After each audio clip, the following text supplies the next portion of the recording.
Hello, great people. Welcome back to Global Happenings. Today, we're so excited to have you again. It's no longer news that Ike Kweremadu, the former Deputy Senate President, has been arrested alongside his wife, Beatrice Nwaneka Ekweremadu. And this is quite troubling for so many people. Why should this kind of a thing happen to him and all of that? If you listen to our news, you're going to see the real reason.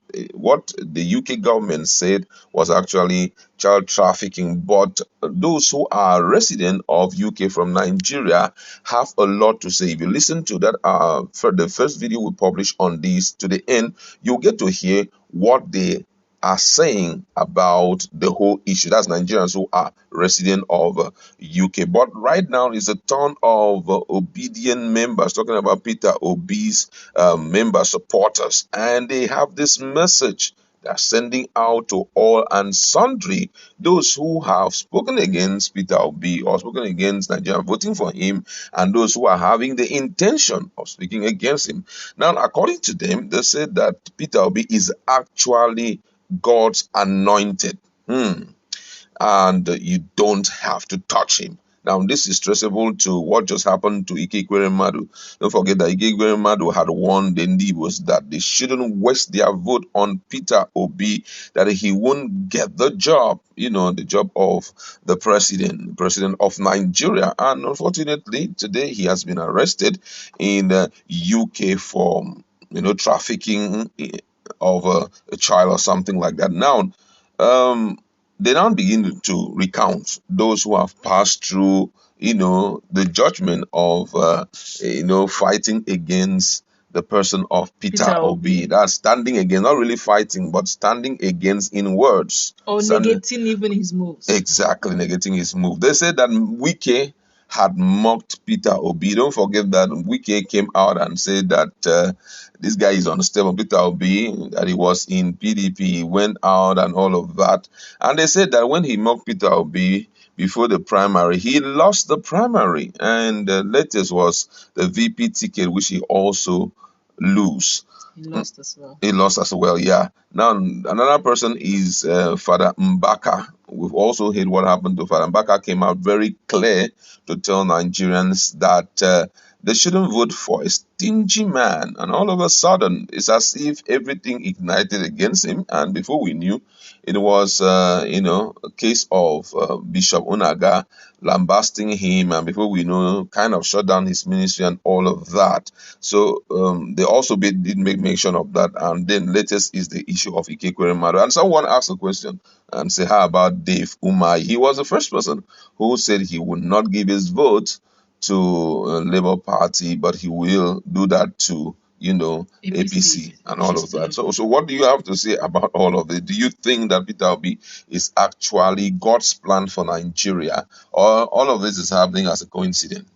I feel it's coincidence. Oh, yeah. Because if you want to go by that, then Omar, we should be listening. We should be listening. We should start getting negative vibes too from Omar. But we've not heard anything. Look, it's coincidental, really, Yeah. because for Wiki, it's only normal for the APC primary. Sorry, for the PDP primary, there has to emerge a winner. Yeah. Okay, politics is a game. He didn't play his own well. Yeah. He lost out in the primaries. Then for the issue of Wike losing out for VP, a lot of them see him as a very forceful person who may not really pay attention or listen to them when it matters the most. So it may not be traceable per se to Peter Obi.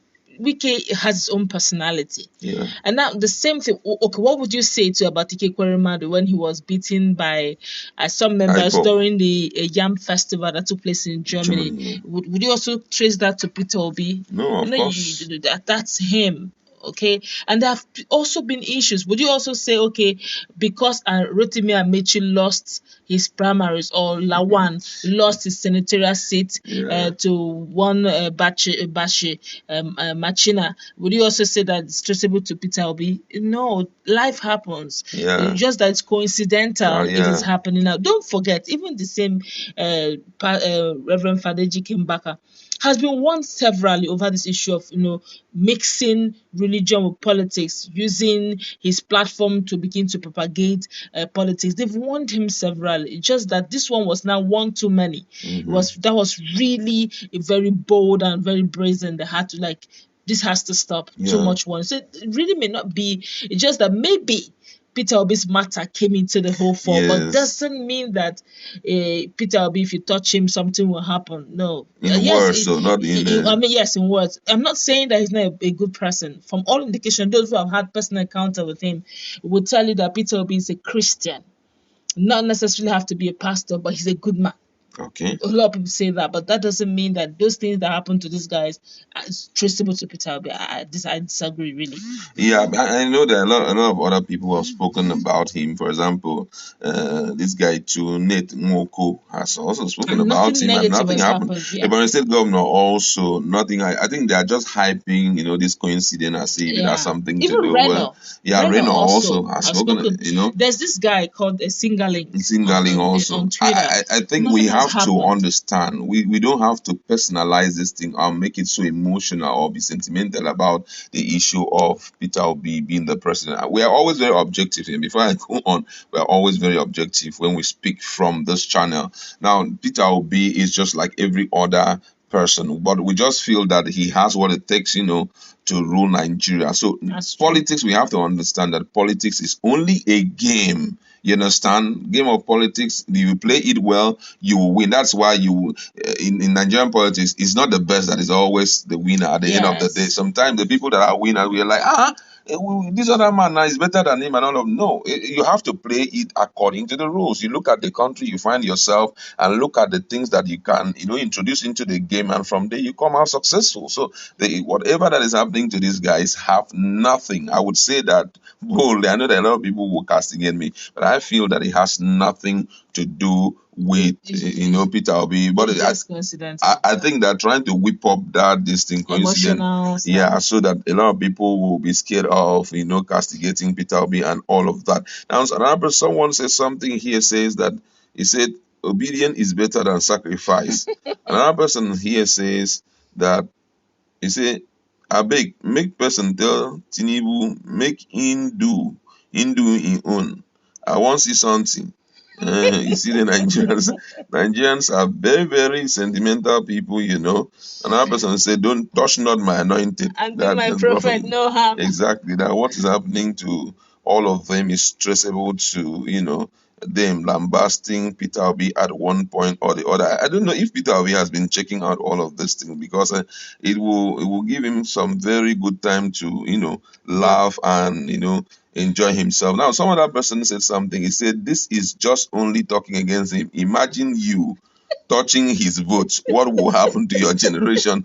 Nigerians can stop be funny. They will ring it and nothing will happen. See, this is physical. Whatever you need to put in place, put it now. Put it now. That's why people are still talking about the issue of structure. Yeah, we have the human structure, but everything must be well defined, and responsibility will be attached to the people who are going to be functioning for him. You understand? Yeah. So that at the end of the day, we will not begin to cry foul. It's because of this. Because when that day comes, if it is Tinubu that is doing his homework well, Tinubu will win. I could still remember some time ago when Tinubu heard about what was going on in the southeast. It was as if, in the southwest during the primaries, some few days to the primaries. It was obvious that he was going to lose. Yes. Yeah. The next thing, the guy storm the southwest like never before. He went to Ogun State. We heard what he said about the president. He was so brazen. He opened up. He opened up and just say his mind. He let the people understand, this is who I am. This is the people I have made. Talked about President Muhammadu Buhari. Talked about the vice president,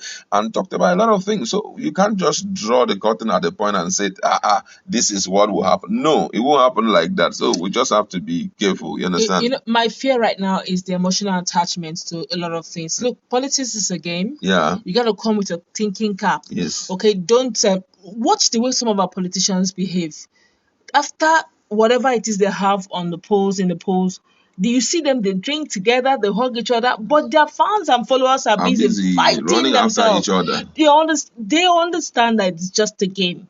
And if you have that understanding that it's a game, you don't put your emotions to it. Exactly. Yes, I understand our lives are involved, the future of Nigerians are involved. That's the more reason why you should play the game by the rules. Exactly. But then when it comes to the issue of Nigerian politics, even out of the rules are allowed. However, I would like to leave it there. Go